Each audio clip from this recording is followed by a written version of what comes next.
अध्याय 17। जब अब्राम 99 वर्ष का हो गया तब यहोवा ने उसको दर्शन देकर कहा, मैं सर्वशक्तिमान ईश्वर हूं, मेरी उपस्थिति में चल और सिद्ध होता जा, और मैं तेरे साथ वाचा बांधूंगा और तेरे वंश को अत्यंत ही बढ़ाऊंगा। तब अब्राम मुंह के बल गिरा और परमेश्वर उससे यूं बातें कहता गया, देख, मेरी वाचा तेरे साथ बंधी रहेगी, इसलिए तू जातियों के समूह का मूल पिता हो जाएगा। सो अब से तेरा नाम अब्राम न रहेगा, परंतु तेरा नाम इब्राहिम होगा, क्योंकि मैंने तुझे जातियों के समूह का मूल पिता ठहरा दिया है।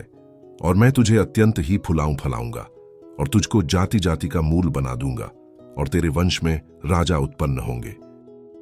और मैं तेरे साथ और तेरे पश्चात पीढ़ी पीढ़ी तक तेरे वंश के साथ भी इस आशय की युग युग की वाचा बांधता हूं कि मैं तेरा और तेरे पश्चात तेरे वंश का भी परमेश्वर रहूंगा, और मैं तुझको और तेरे पश्चात तेरे वंश को भी यह सारा कनान देश जिसमें तू परदेशी होकर रहता है, इस रीति दूंगा कि वह युग युग उनकी निज भूमि रहेगी, और मैं उनका परमेश्वर रहूंगा।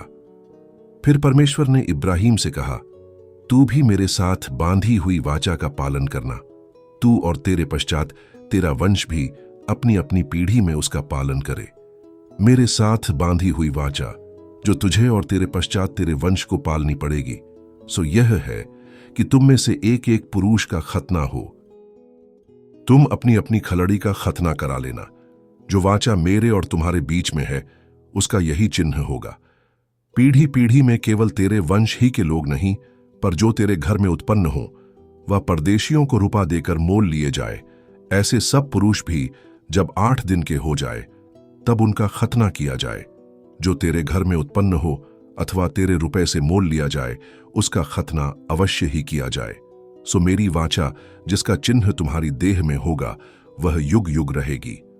जो पुरुष खतना रहित रहे, अर्थात जिसकी खलड़ी का खतना न हो, वह प्राणी अपने लोगों में से नाश किया जाए, क्योंकि उसने मेरे साथ बांधी हुई वाचा को तोड़ दिया। फिर परमेश्वर ने इब्राहिम से कहा, तेरी जो पत्नी सारै है, उसको तू अब सारै न कहना, उसका नाम सारा होगा।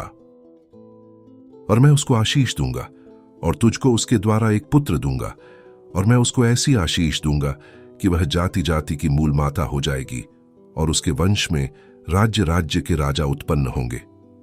तब इब्राहिम मुंह के बल गिर पड़ा और हंसा और अपने मन ही मन कहने लगा, क्या 100 वर्ष के पुरुष के भी संतान होगा, और क्या सारा जो 90 वर्ष की है पुत्र जनेगी?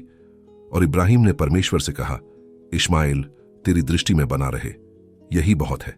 तब परमेश्वर ने कहा, निश्चय तेरी पत्नी सारा के तुझसे एक पुत्र उत्पन्न होगा, और तू उसका नाम इसहाक रखना, और मैं उसके साथ ऐसी वाचा बांधूंगा जो उसके पश्चात उसके वंश के लिए युग युग की वाचा होगी।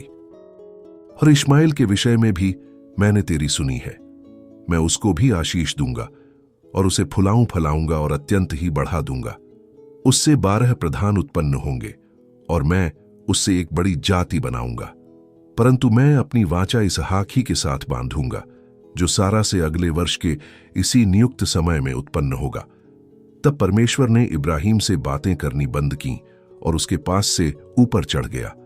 तब इब्राहिम ने अपने पुत्र इश्माएल को उसके घर में जितने उत्पन्न हुए थे और जितने उसके रुपए से मोल लिए गए थे, निदान उसके घर में जितने पुरुष थे, उन सबों को लेके उसी दिन परमेश्वर के वचन के अनुसार उनकी खलड़ी का खतना किया। जब इब्राहिम की खलड़ी का खतना हुआ, तब वह 99 वर्ष का था, और जब उसके पुत्र इश्माएल की खलड़ी का खतना हुआ, तब वह 13 वर्ष का था। इब्राहिम और उसके पुत्र इश्माएल दोनों का खतना एक ही दिन हुआ, और उसके घर में जितने पुरुष थे जो घर में उत्पन्न हुए तथा जो परदेशियों के हाथ से मोल लिए गए थे, सबका खतना उसके साथ ही हुआ।